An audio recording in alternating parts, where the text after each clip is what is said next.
Let me ask you something nobody ever asks. Why do some people earn a lot of money and still feel broke? And why do some people earn very little and somehow feel completely at peace?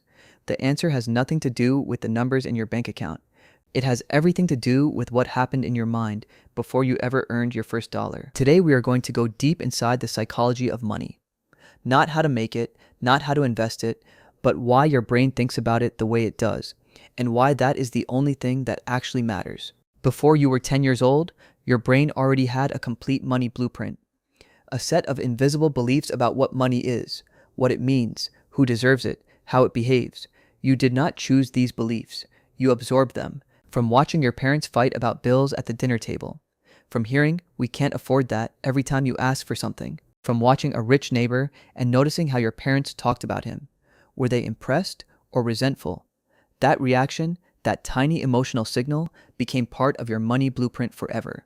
Psychologist T. Harv Eker calls this your financial thermostat. Just like a room thermostat keeps the temperature fixed, your money thermostat keeps your financial life at whatever level feels psychologically normal to you.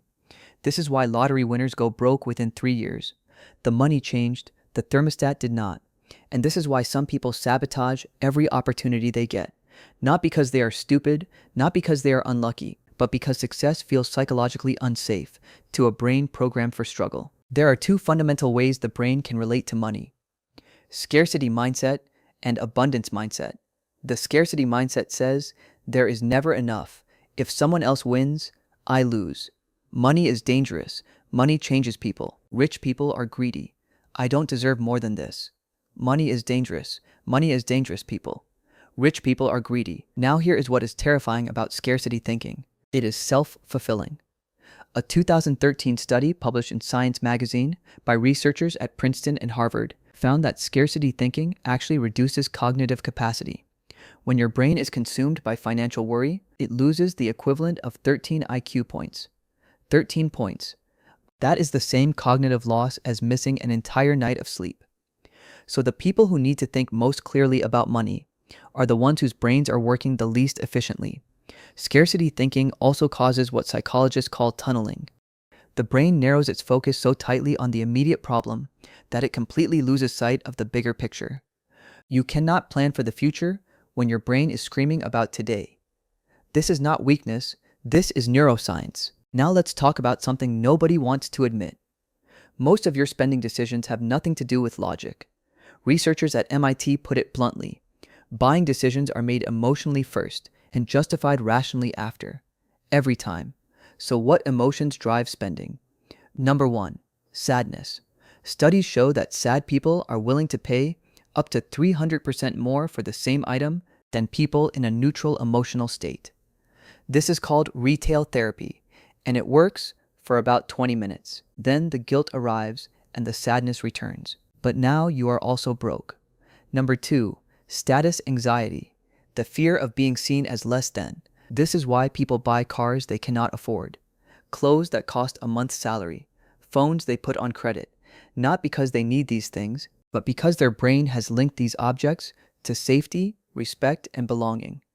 And the brain will always prioritize feeling safe over being financially responsible. Number 3, boredom. When the brain has no stimulation, it seeks dopamine. And in the modern world, shopping is the fastest dopamine delivery system ever created.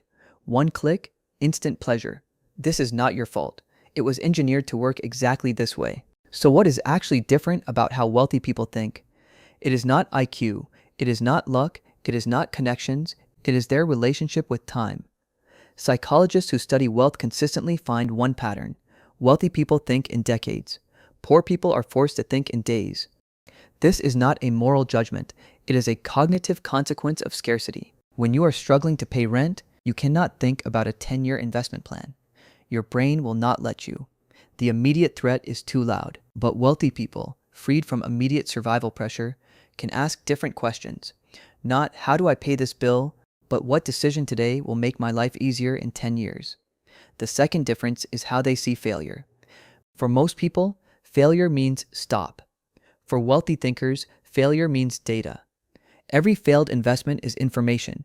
Every lost opportunity is a lesson. The brain is not punishing itself. It is analyzing and adjusting. And the third difference is the most important one. Wealthy people are comfortable with uncertainty. The scarcity brain needs certainty to feel safe, which is why it avoids risk. And avoids risk means avoiding opportunity. You cannot build wealth from a place of pure certainty, because every worthwhile opportunity contains risk. Learning to be comfortable with that is not a financial skill. It is a psychological one. Now let's talk about the most destructive psychological pattern around money that almost nobody discusses: the guilt and shame cycle. It works like this. You feel stressed, you spend impulsively, you feel guilty about spending. The guilt creates more stress. The stress makes you spend again.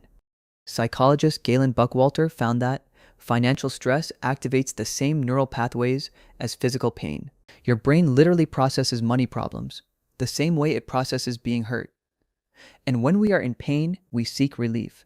Not solutions, relief.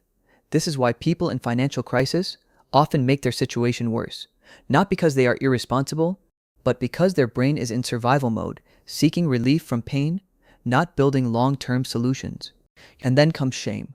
Shame is the most financially destructive emotion that exists, because shame makes you avoid looking at your bank account, avoid opening bills, avoid having honest conversations about money. The problem grows in the dark. Shame keeps the lights off. The first step to changing your financial life is not a budget. It is not an investment plan. It is removing shame from the conversation, because you cannot fix what you are too ashamed to look at. So how do you actually change this? Step 1. Identify your money blueprint. Write down the 3 things you heard most about money growing up. Money is the root of all evil. Rich people are greedy. We never have enough. Now ask, are these actually true? Or are they someone else's fear that became your belief? Step 2. Separate emotion from transaction. Before any non-essential purchase, wait 24 hours. Not because the purchase is wrong, but to give your logical brain time to catch up with your emotional brain. Step 3. Change your financial identity. Not your income, your identity. Research by psychologist Wendy Wood shows that behavior follows identity. If you see yourself as someone who is bad with money, your brain will consistently make decisions that confirm that identity. Start saying, I am someone who is learning to manage money well. Small shift, enormous consequence. And step 4, make peace with money. Stop treating money as the enemy. Stop treating wealth as something shameful. Money is a tool. It is not good or evil. It simply amplifies who you already are. A generous person with money becomes more generous. A fearful person with money becomes more fearful. The work is not on the money. The work is always on the mind. Your relationship with money was written before you could even read, but it can be rewritten. Not with a better salary, not with a lucky investment, but with the one thing that controls everything: understanding your own mind. If this video changed how you think about money, share it with someone who needs to hear it. Subscribe to DJOE Psychology, Deep Think. New video every week. See you in the next one.